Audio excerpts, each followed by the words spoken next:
One fan base, one city, one team brings us all together.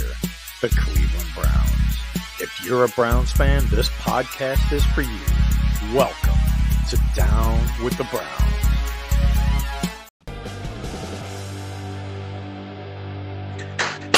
Good evening, ladies and gentlemen all over the world. It is Monday, September 9th, 2024. Thank you so much for spending your evening with Down with the Browns.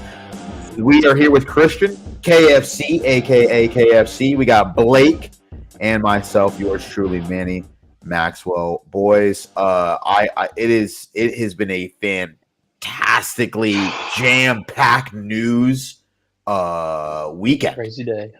Today's been insane.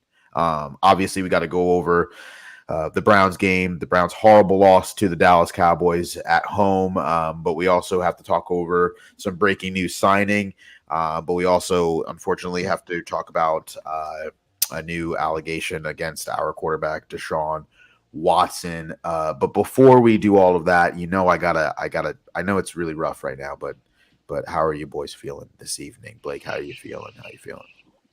I'm all right, I guess. I woke up and I said, it's Monday. We didn't win. And then it's like right after lunch at work, and I'm like, Deshaun Watson. And then I get to leaving work, I'm like, oh, Kadarius Toney. I'm like, what a random day, guys! What a random day. KFC, can you give me a one word, one or two words of how you feel? Adjectives. Tired.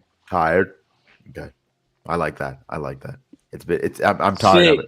Okay, I'll give you three. Sick and tired. Sick and tired of being sick and tired of being sick. We're gonna get it. Let's jump right into this. We have some first and foremost. Once again, welcome. Make sure you like and subscribe to Down with the Browns on YouTube. We're live on YouTube, live on I think Facebook as well. But so we did have some breaking news. We did sign Kadarius Toney. Wide receiver, Kadarius Toney, from the Kansas City Chiefs, two-time world champion, Kadarius Toney, 25 years old. It's going to be likely a practice squad designation for the moment. I'm sure that we're going to be trying him out a little bit on the football field and seeing if he can do a lot of those kick returns. Obviously, with the new kickoff format, Kadarius Toney is a speedster, and he can make some shifty moves and make some big plays for us, hopefully. Not that Jalen Dart was bad. I don't think he was bad. He had a really good game returning kicks, but I think there's something about the Cleveland Browns that they did not like entirely. Maybe they also want another threat, the wide receiver. I don't know if it's so much of a threat because a lot of people were talking about his ability to catch the football.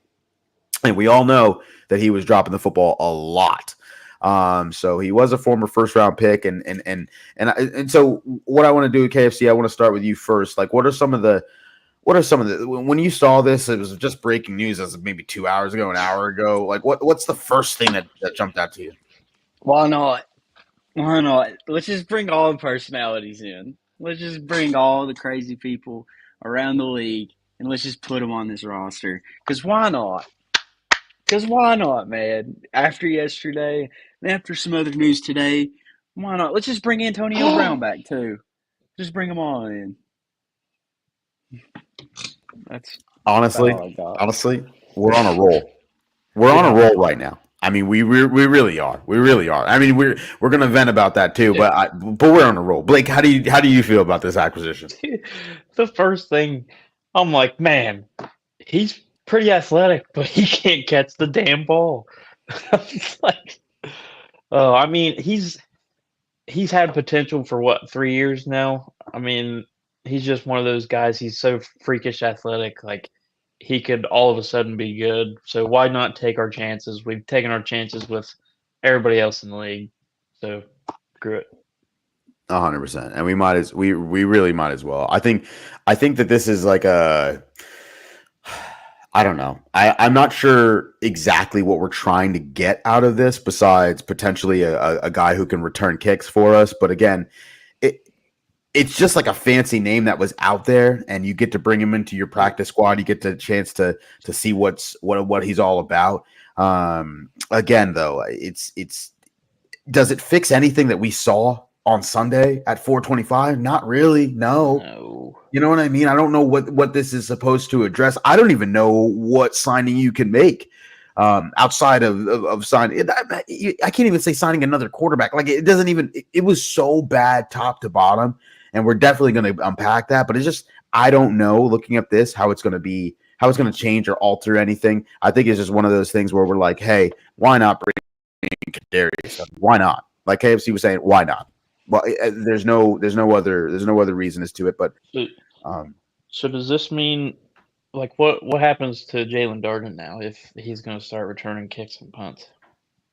That's a very good question. That's a very good question. Does that mean we? Dave. Welcome, Dave. Welcome, Dave. Yeah. I that's a very good question. I don't know. I'm wondering if he would go to the practice squad or if they're gonna. Does that mean we bring back like a David Bell or maybe Michael Woods I don't know if we put him on the practice squad or not, but right. There's some options there, really. You know what I mean? I shout out to Drew. I can't handle Tony while Elijah Moore is still there. That's true. I mean, they're both kind of head cases. Although Elijah Moore has been kind of quiet. I mean, it's only week 1. We're 5 days into the regular season. Let me not say anything. 2 drops. MC has a really good point. Shout out to MC. We are not distracted. AB meaning Andrew Barry. It's really interesting. Also, yes, breaking news for the fantasy owners out there. Christian McCaffrey is out tonight for his game versus the Jets. It's going to be the 49ers home opener, season opener.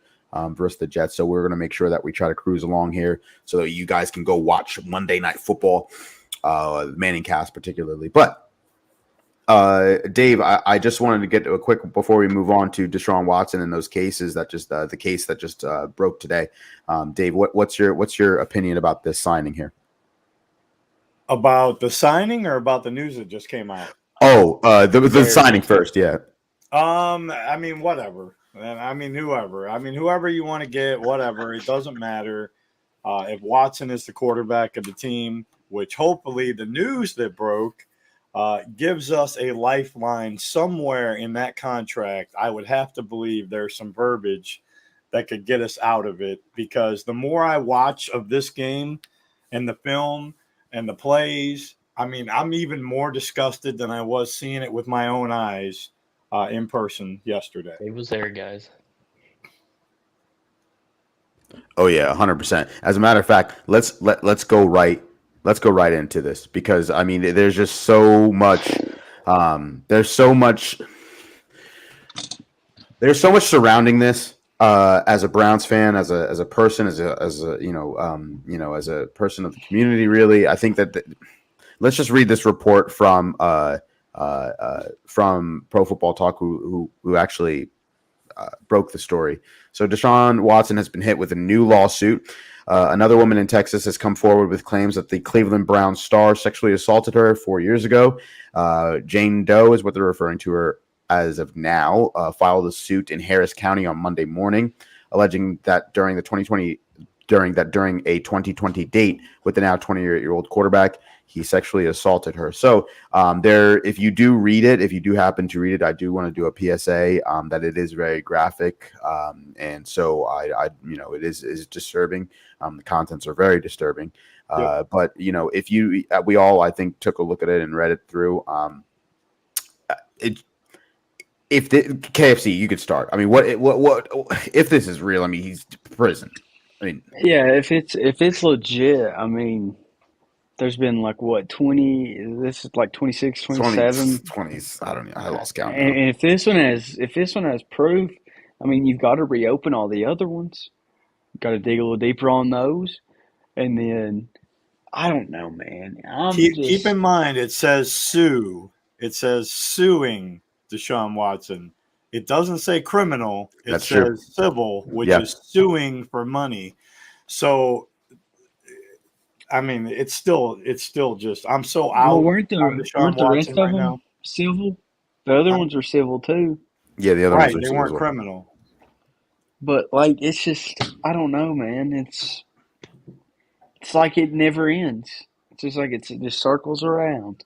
You're I'm so circling and out on him, circling. dude. I'm so past out on him. I It's just, can't. it's getting old. It's just getting old. There are some conspiracy theories. There are some conspiracy theories surrounding this and the timing of it, that potentially that this was, I don't know how, but leaked by the Cleveland Browns front office. But apparently the lawsuit was, we were not sure, but the lawsuit was apparently released before the game on Sunday.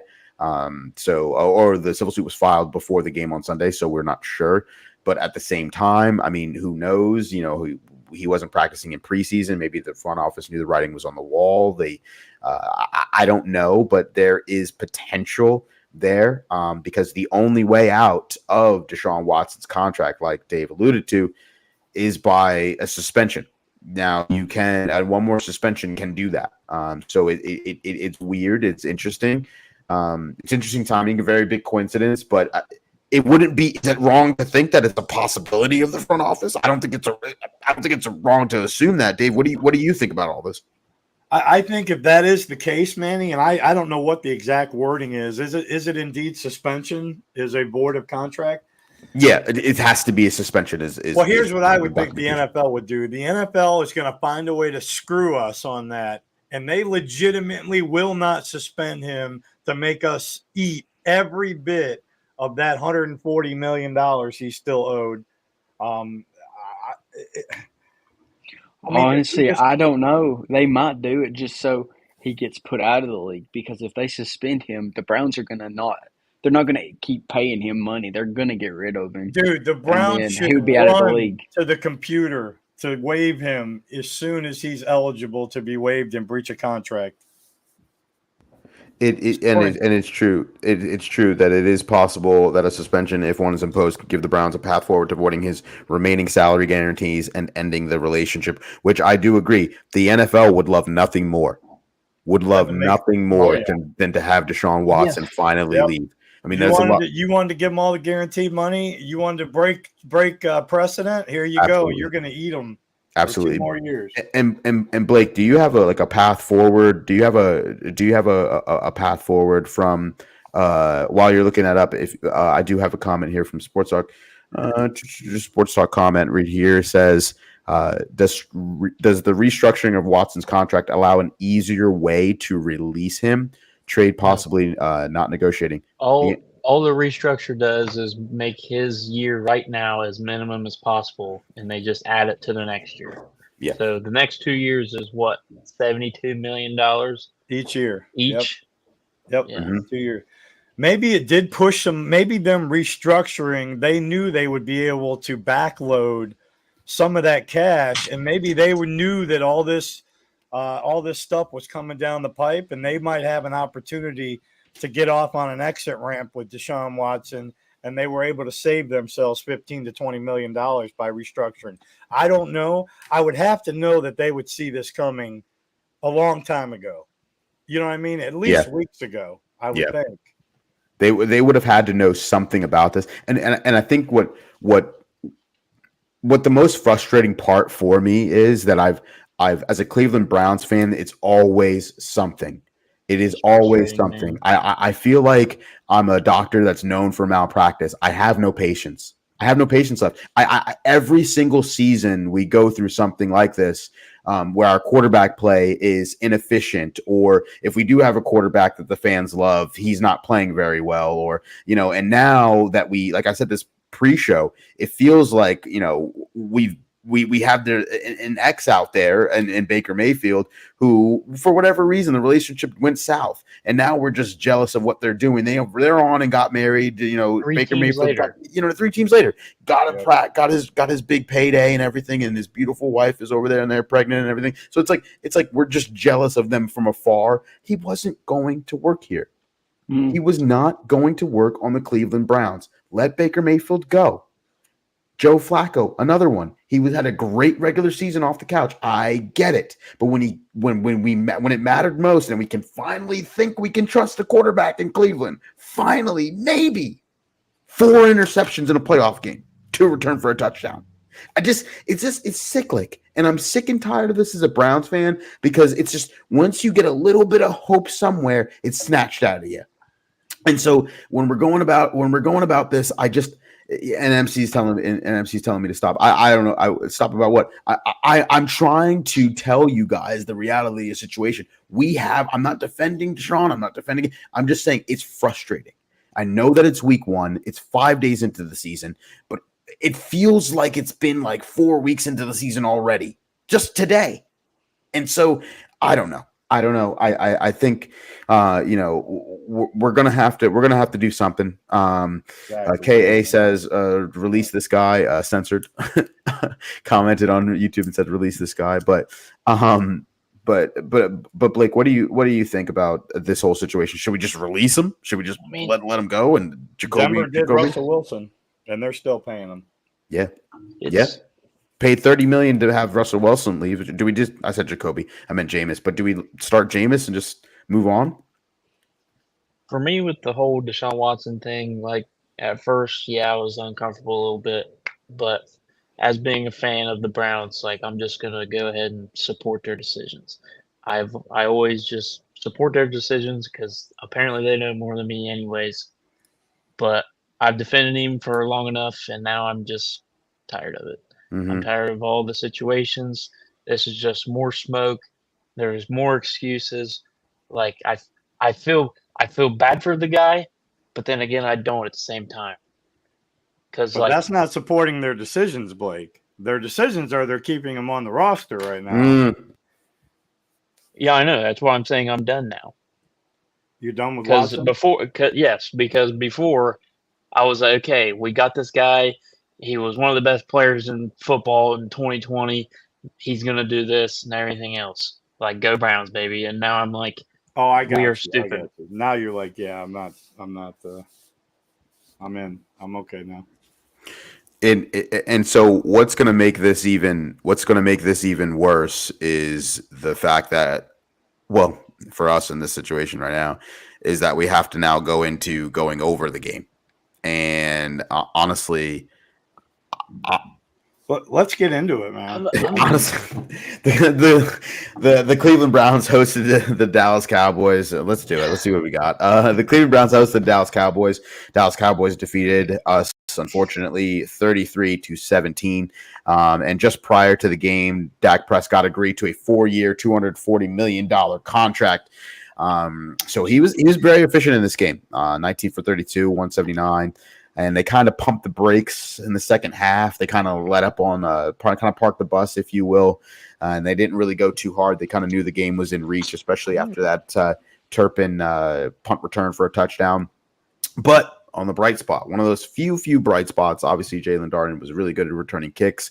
But Jerry Jeudy and his debut in Cleveland got a touchdown. So that was a shout out to Jerry Jeudy, making his debut there. So, the game was horrible. The game was very bad. We're going to throw some stats out there, but KFC kind of take us through what you were feeling in the first half. Obviously, it was a tale of two halves. Can you just give us an overall synopsis of what you were feeling for that game? So first drive, dude, I was like, the Cowboys come out there and first few plays. I mean, Dalvin Tomlinson gets a sack early on, and nice. I mean, it just felt like we were about to pummel them, man. Like they 3 and out right off the rip. And it's like, okay, this is what we expecting. This is what we expecting. And then come out, kind of stale. We get down, score a field goal. Then the Cowboys come back, drop down the field, get that wide open touchdown. And then it's just like, okay, let's see what Watson got. Let's respond. Kind of stalls out and just keeps stalling. And it just keeps stalling and keeps stalling. And you're like, when's it going to actually come through? And then you get to the second half. 0 for 10 on throws of 15 yards or more, dude. That's just it is embarrassing. But Dave, what were you thinking during the game? I was vomiting, Manny. I really was. I felt I was so heartbroken in this game, and it's not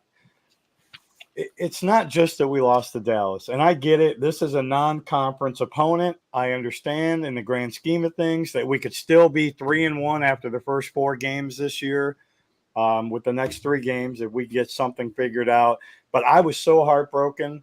It was like a real surreal moment for me that I realized there is a massive problem here, and it is way deeper than we probably even know. And there's something going down that is so bad that when you're in the red zone and you throw 2 corner fades in the end zone on back-to-back plays, the first throw goes into the first row of the stands, and the second row goes into the tunnel on the right side of the end zone. I have never seen so many overthrows of a quarterback in my life. It was so bad. And I just realized that this kid is brilliant. This Deshaun Watson is brilliant. He took the NFL, and more importantly to us, the Cleveland Browns, for $230 million. And we just got stole on. And that moment in those stands is when I realized this kid is never, ever going to be a competent quarterback for the Cleveland Browns. And we've lost 3 first-round draft picks and $230 million. And I don't know how to feel about that. I really don't. But I can tell you this game isn't on the defense. That defense was gassed in that first half, dude. They were tired of being out there. And you look at these stat lines, and I don't care if Dallas took their foot off the gas. That wasn't $240 million. Dak wasn't even good. Dak Prescott. It wasn't. Zeke Elliott, your leading rusher at 40 yards. CeeDee Lamb is your leading receiver, 5 catches for 61 yards.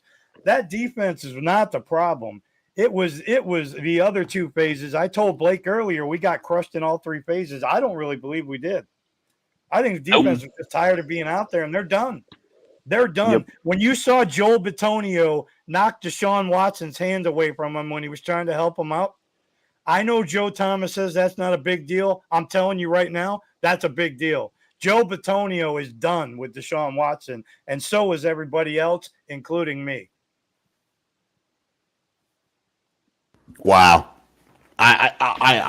Blake, what are some of the things that you thought about? I mean, we're going to get right into Deshaun Watson right after this. We're going to talk about his performance. I mean, that's what we have to do as a fan base. That's what we have to do, as co-hosts of this show. And we're going to talk about his performance. But Blake, overall team performance, I know is really hard. But what were you thinking? I'm going to turn it over to you. I'll just go from the 3 phases.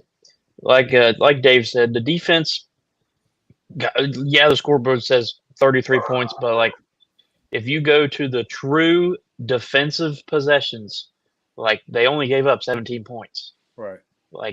And one of the drives was literally a amazing throw and catch by Dak and CeeDee. That was one of the craziest throws I've seen in a while. And then miscommunication on a in flag. And 17 points for the Dallas Cowboys is very unlikely most of the time. They usually score 30 points offense alone. And like Dave said, the defense was just gassed the whole first half because they were getting awful production by the offense, and the Cowboys are already at midfield. And it also didn't help that now the Cowboys have the best kicker in the league with Aubrey. They were literally about to attempt a 71-yard field goal. That's how good the kicker is. He drilled a 66-yarder, and there was a flag in the end zone, and it was good from 71 the first time for sure. That's what I'm saying. And then you take another touchdown away from the punt return. Take the punt return away and all those little field goals from terrible field position, and it's 17-17, boys. And Deshaun Watson played bad. The whole offense played bad. The receivers played bad. It was bad. Our MVP was Corey Bojorquez. And that's true. Obviously, we have to go over to. We did have tight end Javid Njoku leave in the third quarter with that injured ankle, that high, which confirmed to be a high ankle sprain. But he is day to day, so we're going to be, week to week. So we're going to be seeing just exactly how bad that injury may be. But again, Deshaun Watson, Exactly. 24 for 45, 162, a touchdown, which was, whatever. Obviously, the Jerry Jeudy touchdown, but 2 interceptions. He was sacked 6 times. Obviously, it was the most that week and most in the Hit NFL. 17 times. It's insane. It's insane. 2 turnovers for the Browns with those 2 interceptions. And I just think that it was – I don't know how much to attribute to – we've seen this over Browns Twitter a lot, right? Is it the offensive line? Is it the wide receivers catching? Is it the creating separation? Is it the play calling from Kevin Stefanski? Is it solely Deshaun? I've heard, well, he's your franchise quarterback. He should be covering up all those options, but no one's blaming, play calling with Kevin Stefanski. Is the play calling really bad? We don't know. KFC, who did you blame that on? Is it the defense? Some people were saying it was the defense for some reason. What do you blame? Is it everything? Is it Deshaun? What do you blame? Who is it that you blame, really?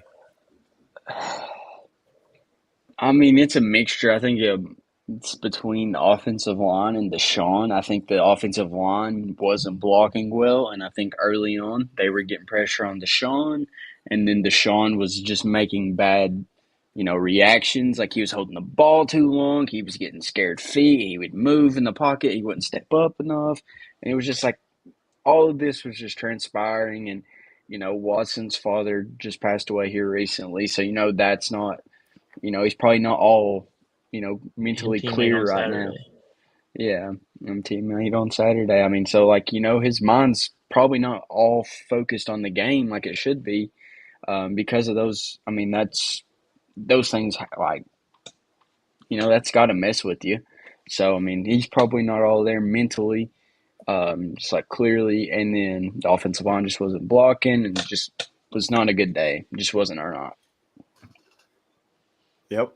It truly was. It truly was a mixture of a lot of things. So sorry, Dave. You want to? Yeah, please take the stage. Go next. Who do you blame for this loss? Because a lot of people, if you didn't like, I feel like if you didn't like Watson, you're certainly going to blame him 100%. If you did kind of like him, you're going to take all the blame away from him, or you're going to say he kind of had a bad game. But look at this. What do you think? What do you think was the issue in this football game? I blame Deshaun Watson. Now, you can blame the tackles, both of them. Let me tell you, DeJuan Jones looked awful. He looked awful from my seat. And I know there were some penalties and other stuff, but that was not the same DeJuan Jones I remember from last year. The left tackle, we won't even talk about. How is Hudson? I don't know. But you can blame it on the tackles. It's all on Watson to me. I just can't understand. And then you watch the rest of the, and like KA just said, it's not that we lost to the Cowboys. They're a good team. Let me tell you something. Micah Parsons had a great game. The Browns didn't scheme for him as well as they should have. He should have had chips. He should have had a lot more support on that side of the ball. They didn't. Dallas is a great defense. They were one of the best defenses in the league last year. Dak Prescott just got his bag of money. He's going to play lights out. Dallas is a good football team, and it's not that we lost to Dallas at home. It's not. It's what KA just said. It's how we lost. We looked awful. We just looked like amateurs. That was not a professional football team. And you want to see some pro teams? Go watch any highlights for the other games and watch them move the ball up and down the field. Go watch. Caleb Williams had a terrible game in Chicago, but he looked 1,000 times better than Deshaun Watson. 1,000 times. And he had a bad game. So when you compare that quarterback play, it's all on Deshaun Watson to me. There were times where he was holding the ball 8 seconds. He had time. He was escaping clean pockets on at least 4 or 5 plays that I saw. The pocket was clean, and he was gone. So if you go back and rewatch it, it's on Deshaun Watson, and we got a big problem, guys. We really do. I don't know how we're going to fix it. It's so funny. It is so funny looking at this, and I'm going to get to you, Blake, because I want to turn it over to you. But it's so funny when you're talking about that pocket because it seemed so in plays where the pocket was forming, and it did seem like a clean pocket. He was going sideline to sideline. least four Playing You could literally, west. you could literally see it just turn into a U. Like Beautiful. Beautifully clean pocket. Normal quarterback progression. Move up in the pocket. Move up in the pocket. Lamar Jackson did it all last Thursday. Just it was moving up in the pocket. If the pocket collapsed, you move up and you go through your reads. And if you can't find anybody open, then make a run. He did it a little bit in the second half, but again, at that point, Dallas didn't even care. Dallas did not even care what he was doing because now he was out there, spinning out of guys, which you did see. Credit to Deshaun Watson, he can evade a sack. I mean, we saw it. There's some plays he can evade a sack, but I don't know. KFC, you got your hand up. You want to say something? Yeah. I've came to the conclusion. I'm just gonna be totally honest with you guys. Thank you so much, K. People. Thank you so much. K. I promise I am a more upbeat person than this. But this game has bummed me out so bad. We have spent probably 8 months hyping up this team because we're like, oh, we're getting Watson back. Oh, we're gonna get Chubb back. Oh, we're going to get Wills. We're going to get Conklin back. We're going to have a healthy offense. We're going to come back into 2024. We're going to be this ultimate powerhouse Super Bowl team. We're ready to kick everybody in the balls and take names, And to go out there against the Cowboys. On national TV. On national TV, Tom Brady's first game ever. So not just, the people of Northeast Ohio, not just the people of Dallas, Texas. They ain't the only ones. Everybody across the nation saw us just be absolute dog poop. And I'm tired of being the laughing stock of America. For the love of God, can we win some freaking football games? Because I'm 24, about to be turned 25 this year. And I've never seen past the first round of the playoffs. I have not saw that. I'm sick of it, man. I want. Well, we saw it with Kansas City though, in Pittsburgh. But I mean, let's go with you. Past the divisional round. Yeah. Yeah, we've not saw past that. I want to see an AFC Championship game. I want to see a Super Bowl. I want to see a ring in Cleveland. I'm tired of it, man. Doesn't that seem sick? And the craziest thing, to your point, it seems so sad because even thinking about the Browns being one of the last two teams in February for the regular season, playing in the Super Bowl, almost seems, dare I say this, it seems a little far-fetched. A little far-fetched. It seems impossible right now. It seems impossible, and it's sad. We went into the year we're going into the year like we didn't lose much on defense. We add guys just across the defensive line, just studding it up, getting depth there. Jordan Hicks coming in at linebacker. A few other names, bringing back some pieces that we had last year, tightening up the front, getting some new guys in there. And then offensively, you bring in a guy like Jerry Jeudy. Yep. Supposed to be wide receiver too. Sparks. You think there's going to be some sparks? But Blake, I want to. Go ahead. Finish. No, please. It just makes me so mad because we just were like, this year's different. We saw what they did last year. They went to the playoffs with a just broke team. Nobody's healthy, and then they come into this year all healthy, and it's except 2 or 3 guys, and they just lay an egg, man, at home where we were almost perfect last year. It is truly sad. I drove an hour and 15 minutes there. Was there for 8 hours and drove an hour and 15 minutes back and paid money to go witness that garbage right there. And Myles Garrett did a great job when he was asked the question about Mary Kay Cabot. She asked him straight out about the booing, and he's like, "No, you have the right to boo. They have the right to boo. They pay good money. They come in here. They want to see a good performance. They're going to boo when we're bad, and they're going to cheer when we're good." I absolutely love that response because it's a mature response from one of our leaders saying, "Hey, the fans, you could do what you want. You can respond to if we're playing like crap. That's what we deserve that." And Blake, so what's your mindset here with Deshaun Watson? Is there a bright spot? Is there not a bright spot? Does he start versus Jacksonville? Like, what are the things you're thinking? My God, dude, everybody was kind of arguing with me yesterday, but I thought Deshaun Watson did okay the first like 2 drives. I thought it was okay. He was taking the easy reads, like we were saying the last Tuesday, that he should take the easy reads, takes what's given to him, but it just kept happening. And the play designs, like there wasn't a receiver going past 15 yards, and I'm like, what the hell's going on? And then like we didn't chuck a ball past 15 yards till like the third quarter. And then here's Watson just sailing it over people's heads. Dude. And there was drops. Like there was about 3 or 4 drops that would have been first downs. And like granted, all the penalties and stuff even made it harder. There was 10 offensive penalties, and I think like 7 of them made first down, like 1st and 15 or more. Like we averaged, I think it was almost 8 yards per third down. Like it's impossible to get positive yardage, and the run game wasn't going. It's part of me. It's just all 11 guys on offense, and another part of me is like, what the hell was Kevin Stefanski and Ken Dorsey doing for the last 8 months? Because that was a terrible scheme. No chips on Micah Parsons. And yeah, Deshaun tried his best, but like he did all the wrong things. He never stepped up in the pocket when it was a good pocket. He just ran around.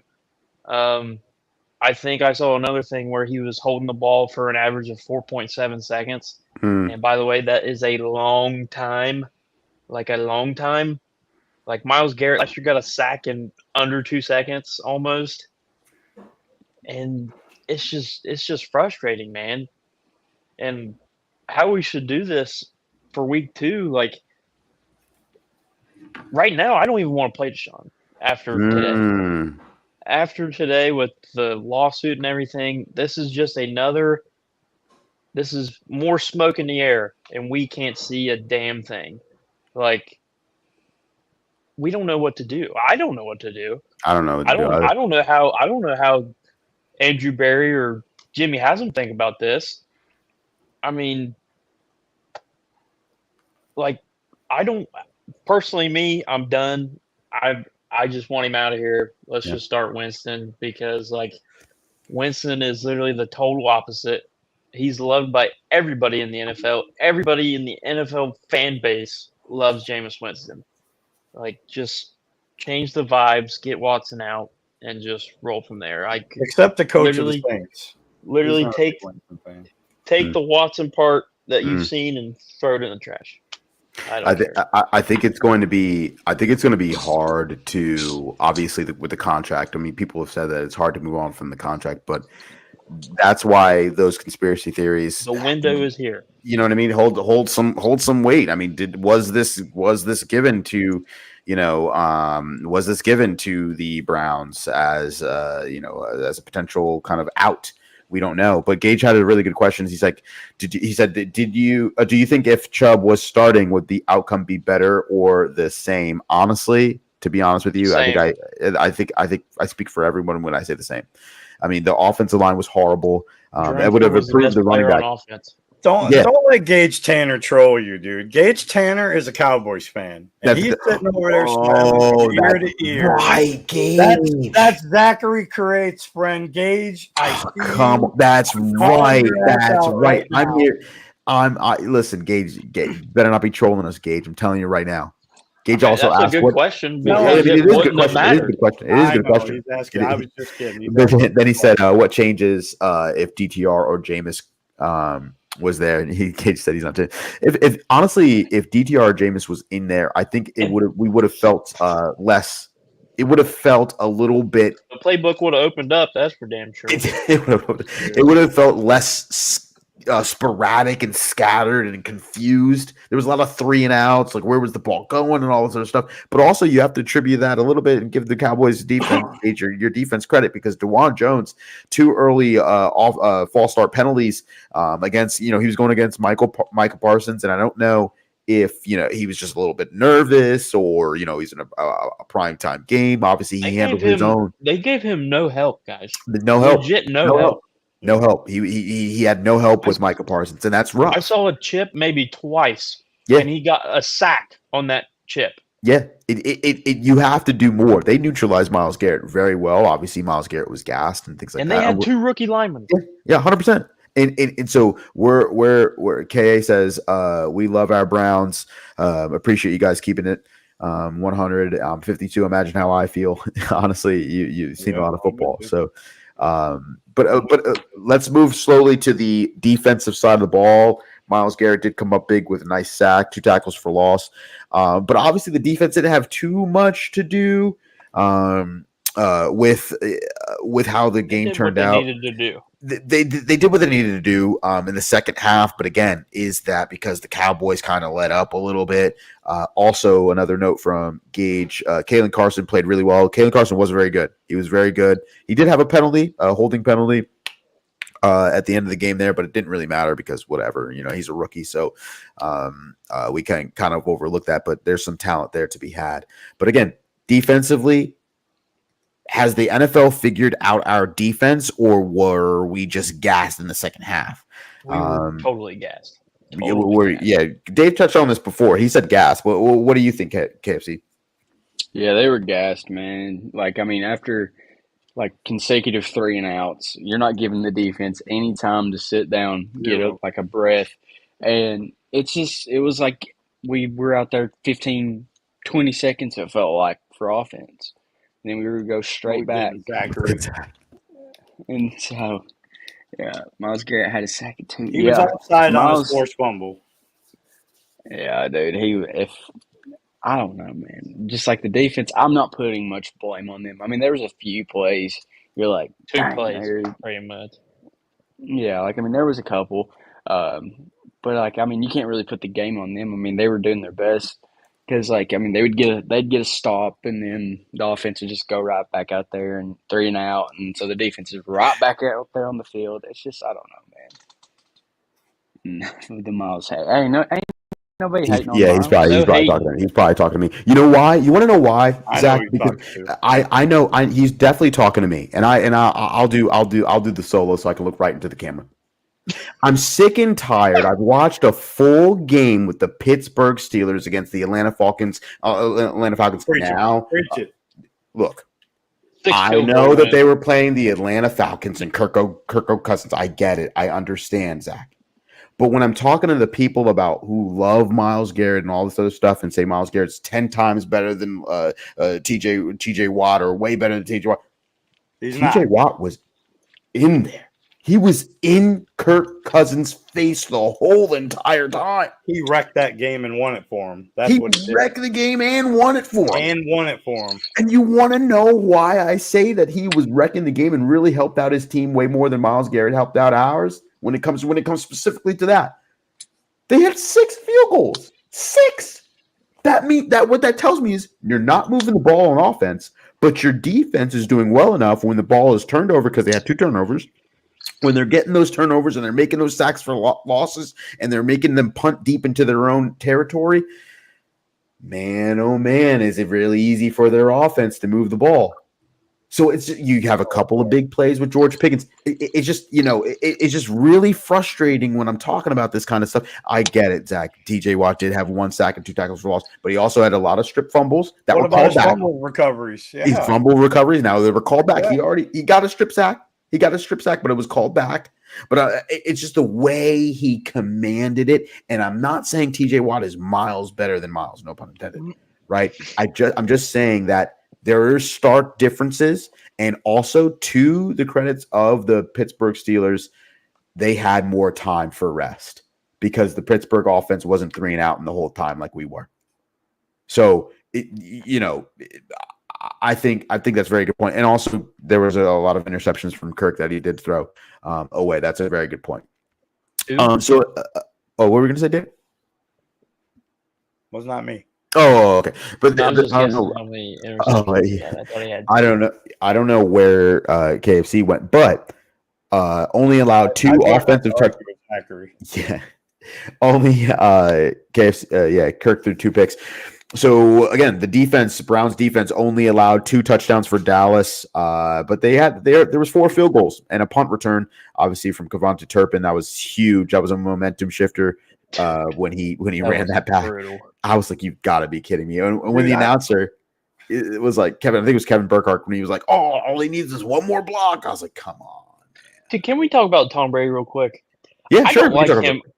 I don't like him broadcasting games. His voice just does not sound like a broadcaster, dude. It annoys me. It's going. That's something that my wife said too. It's going to take some time to get used to, which I never noticed this about his voice before, but it does have a little bit of an accent. Yeah, I can't do it. It's interesting. It's he interesting. Doesn't have the voice of an angel like I do. No, you have an amazing voice. So our intro voice, if you guys haven't picked up on that. It was just so weird how I never realized his accent was like that too. Yeah. It just didn't flow right with me. And Greg Olson's was like perfect. Yes. It sounded like a reporter. Like Tom Brady just sounds like a casual dude up there. And you could just hear him like Deshaun Watson was stepping back and rolling, and you could just hear Tom Brady go, tight end, or something like that. Like he was just saying who was open. It was like he was like a fan watching. I kind of appreciate it because of his mind, but it's going to take some time to get used to. It's like a Chris Berman voice. It's gonna have to take time to get used to that and love it. But Gage brought up a good point. Gage, also Cowboy fan. Browns defense did its thing the second half. It held us to 3 field goals. If it were a closer game, y'all probably would have came away with a dub, which is true. But unfortunately, like you're giving us way too much credit. I think the Cowboys kind of like held up a little bit. You know what I mean? Their pinky toe was on the gas. Yeah, they weren't. They were like, let's get out of here clean, no injuries, no nothing, because they were cooking up. Dak still didn't play that good. No, I don't think his quarterback rating. His quarterback rating, I'm pretty sure, was only like 12 points higher than Deshaun he did not play well, and it wasn't worth $240 million. No, and especially in the playoffs is not. So that's it for our game recap. Now we're just going to do a little bit of as we back up the show as we're coming down to a close here before Monday Night Football. We're going to do. Unfortunately, this is KFC's favorite part, but we're going to do some overreactions, really quick answers, and then we'll go over our score predictions. But, the Browns should consider starting Jameis Winston week 2 at the Jags. Quick yes or no. Not an overreaction. Explain that really quick, Blake. I mean, dude, it's so much smoke and mirrors right now with Deshaun Watson. All this distractions and everything is just going to get to this team, and Jameis Winston is a perfect motivational quarterback. That's why we got him to come in here, help Deshaun, and help this team come together and be a bunch of friends playing the game they love on the same team. It's just Deshaun's situation and everything is just it's a mood killer for everybody else. You saw Amari Cooper shaking his head in the huddle. My God, that guy was annoyed. Bad. He was. Dave said with Joel Petonio, Joel's a happy guy, and he was pissed off. That's not good to see. We gotta find KFC wherever you're at. KFC, you gotta let us know. We're gonna text them. But Jameis Winston, I am perfectly fine if they start Jameis Winston this week. Yeah, perfectly fine. Dave, what do you think? Is that an overreaction or not an overreaction? I mean, it's not an overreaction, but here's the reason why we need to see Watson next game. We have to see Watson next game because number one, what happens this week if the Browns don't cut him? He's still on the team. Yeah, that we have to see what he can do one more week to solidify what we think is going to happen. Now, I would bet all the money that says he's going to go out there and he's going to have an exact replica of what we just saw on Sunday. Dude, his heart is gone. He is gone. He is not Deshaun Watson in Houston. He will never be Deshaun Watson in Houston. The easy throws are hard for him. It is a disaster right now.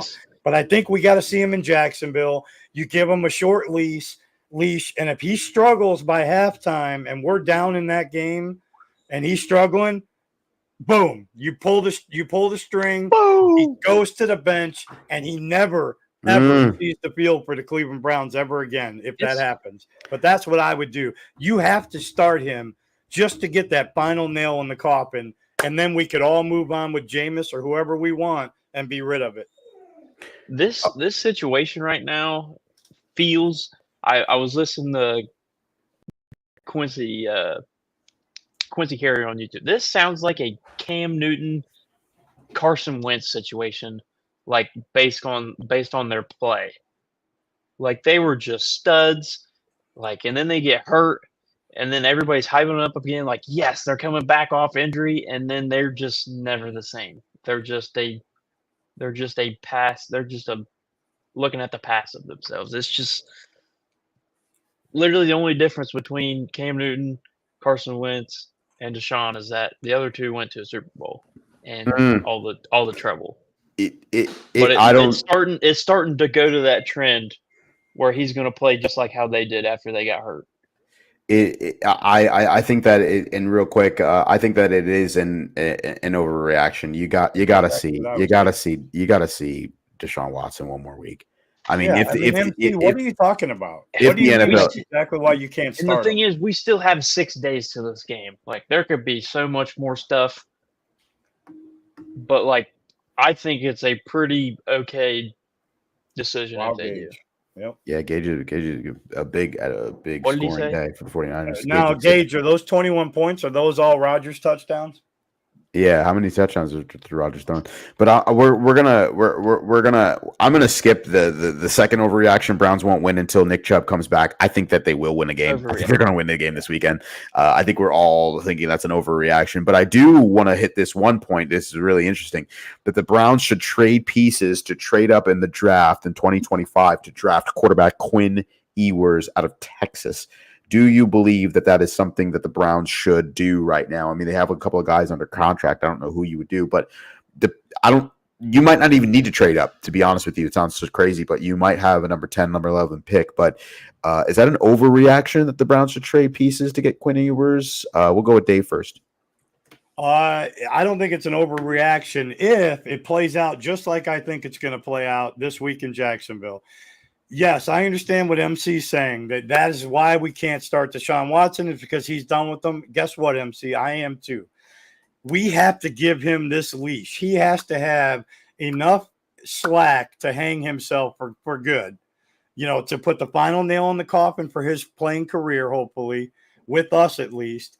And yes, it's going to involve having to sacrifice one half of football next week. But you have to start him. In the event that he goes and he balls out the first half of the Jacksonville game, my tune would probably change, to be honest with you. It really would. Because then I would actually have to give some weight to the offensive line breaking down in this game. But I think it won't. And I think he needs that final bit of slack to go ahead and finish himself off. I do. So an overreaction. If Watson gets yanked and we end up rolling with Jameis Winston, absolutely they have to target a QB number 1 priority in the 2025 draft. Blake, what do you think? Overreaction about the Quinn Ewers? I think it's too early to say. I mean, I like Quinn Ewers. He's a good ball player, but Deshaun Watson just freaks me out, dude. Yeah. I'm just freaked out now. Yeah. Like, if he plays this game and he balls out, we're good. I'll be like, okay, cool, I guess. We're good. But throw for 330 and 4 touchdowns, and I'm good. Yeah, I'm good, man. You want to hear a complaint out of me? But the offensive line sucked. We're okay, but it won't happen. But what if he balls out and then he gets suspended? What do you do? He's gone. You cut him. You move on from the money. You can't risk it. If they get an out to get out of that contract right now, you have to run Yeah. to it. You don't want to be held hostage to the situation any longer, And- especially if he's suspended. And this Jags defense is Swiss cheese. Like, it's bad. Cut him up. It is bad. Yep. I don't want this to be one of those Baker cycle things, and it's like, oh yeah, we beat inferior opponent, and then he's just bad against a good team. 100%. I don't want him balling out to be an overreaction for everyone also.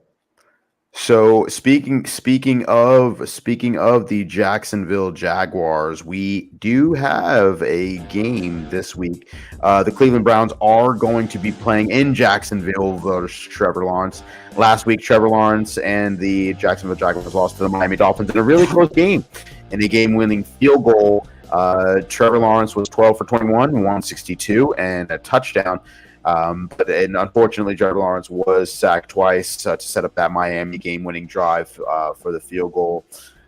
So a couple of questions here before we go into predictions, and then we're heading out to watch the Monday Night Football. But do we look to acquire a running back, or do we have to focus on bolstering this offensive line heading into Jacksonville? Quick few sentences here, Blake. Honestly, dude, I like Jerome Ford had his moments. And if you go through his carries, he still averaged like 4.8 yards a carry. I don't think he was that bad. But I think with the O-line, with the difference between Callahan and this new guy, like, I don't know if their rules – I think Callahan's like blocking scheme rules and passing rules are 1,000 times better than what they are now. And they are getting confused because it's a switch for sure, like different verbiage and everything. But like with the two new tackles, like I need Jack Conklin in there, I need Jed Wills in there. We could not have another week of James Hudson. We cannot. Nope. DeJuan Jones, I don't know if he was just a Callahan merchant or if he's actually got the talent because, yes, he was playing one of the best defensive ends in football, but that was a bad performance. It was bad. Dave, what? Oh, go ahead, Blake. Sorry. But I would like to see more running backs because we still have Pierre Strong and Devontae Foreman, right? Did Devontae Foreman even get a carry yesterday? No, I don't think so. I don't think he had a carry yesterday. I would like to see some of him, please. And Pierre Strong. I would like to see more of a collected effort than just Jerome Ford. But I think scheme-wise too, I don't think we need to be under center more. That was way too much shotgun. Way too much. I don't like shotgun runs. It's too easy to predict where the run's going. 100%, especially when you don't have Nick Chubb back there to mask some of that. But Dave, what are your thoughts about do we have to focus on bolstering the offensive line versus the Jags, or? Yeah, I think it's about the offensive line has to play better. I'm sure they're going to look at the film today, which I'm sure they've already done, and they moved on. The offensive line has to be better. There's no doubt about it. Even with tackles being suspect, we have a hell of a lot of money tied up in those middle three. And, we got to be better. And we weren't good anywhere. We weren't good on the edges. We weren't good in the middle of it. We weren't winning at the line of scrimmage. We weren't knocking them back off the ball. Those linemen have to play better. The running backs they're fine. They are what they are. If Deshaun Watson, the only question mark we talked about earlier this year, that's the only question mark we have on this team. We know what we have in every other room on this team. We know what we have. We know what that running back room is with Pierre Strong and freaking Jerome Ford and Deonta Foreman. We know what they are. We can scheme everything. The one thing we don't know is if Watson's going to throw 30 yards over people's head all game into the grass, 10 yards in front of receivers, or throw it into the other team's hands. So it's all on him, dude. Everything else is really bumblebee tuna until we get Deshaun Watson or the quarterback position figured out. And I'm not really worried about Stefanski's play. Are we going to number 2 yet? Yeah, you could go. You could do number 2 really quick. Yeah. Well, I'll hit number 2. I'm not worried about his play calling. I have no I am. issues with his play calling. My issues are with Deshaun Watson. 100%. MC says, I seem to remember that Flacco played behind a makeshift line last year as well. That's very true. Exactly. It was also it was very helpful with DeJuan Jones showing up and showing out as well. But again, so we're going to head into some score predictions for this game, Browns at Jaguars. We all did pretty poor for our predictions last week because all of us decided to choose the Browns winning over the Cowboys. But unfortunately, that did not happen. So right now for our records, Zach currently is in first place because we're going by the difference in score. So Zach predicted a pretty close game there. So he's going to be the first place. And obviously KFC thought we were going to win by 22, which did not happen. So we're going to have to choose our scores a little wisely here, but I'll write them down. So Blake, I'll go with you first. What do you think the score prediction is going to be for the Browns at the Jaguars and Trevor Lawrence? Dude, oh my God. Oh yeah. Yeah.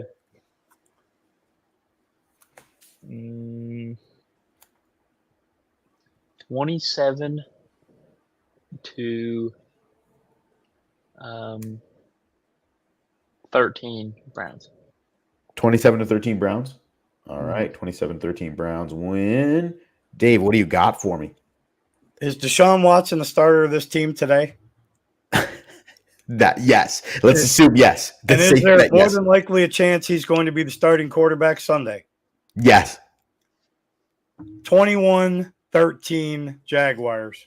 21-13 Jaguars. Dave with the first. Jameis Winston comes in and throws 2 tuds. If you guarantee me Jameis Winston plays the second half, I'll change my score prediction. Well, it's Monday. I'm gonna go. You know, I was thinking about this, and I do think that we are going to win this game. I think the defense just tears them up. They barely lost to a good Miami team with an angry Tyreek Hill.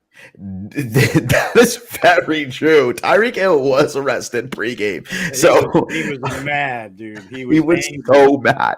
But I do have this a really weird, low-scoring game. I think that we're going to be put in position to kick a couple of field goals. We're going to see Dustin Hopkins put on a clinic. I do have the Browns winning this game 19-12. So we're going to see how that works out. The odds of that on FanDuel. Anytime you say 12 in a football game, you're like, extra point, or are we going 4 field goals, or what are we doing? But I'm going to go 17-12. We're going to get KFC's score prediction, Zach's score prediction, Jake's score prediction at the end as well. So, boys, great show. It was jam-packed. Blake, what were you going to say? I never got to input on the Kevin thing.